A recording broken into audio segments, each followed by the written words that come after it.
From a very young age that I am not only going to be a soldier, but I wanted to be a paratrooper. My dad was a paratrooper. I'm named after a paratrooper who was killed in the 1973 Yom Kippur War. So it was really like not if, but when. One of my first operations ever was entering a Palestinian home. You take over a house and use the house as a military point. And I remember the feeling of entering someone's house in the middle of the night, waking an entire family up, locking them in a room, and the house was ours. And I tried to find justifications for it. I tried to convince myself that this was okay. I couldn't convince myself anymore.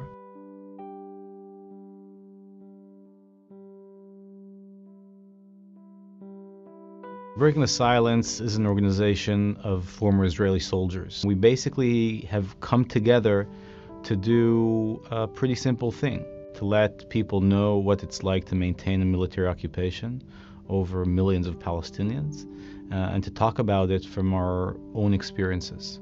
When I joined the military in November 2004, I came in with a lot of enthusiasm. I thought I could be this good guy in a shitty situation. But when I started my actual service and I started the real duty, which was maintaining the occupation, I not only realized that this was happening and that I was part of it, but I felt that I have a responsibility to let my society know about this. The feeling that I'm coming in to protect my society, together with the feeling that I'm actually destroying another, just couldn't fit together. What drives me and what I think is the drive behind Breaking the Silence is very simple. We're trying to pick up a mirror to our society and say, hey, look, this is a reflection. This is what you sent us to do. This is what you're sending us to do. I think specifically the voice of soldiers is important for sure for what we're trying to achieve, is to create this awareness and debate. What we're doing now is still serving our country because we were sent there and we know what it's like. So it's much more difficult to dismiss. There's an opening here.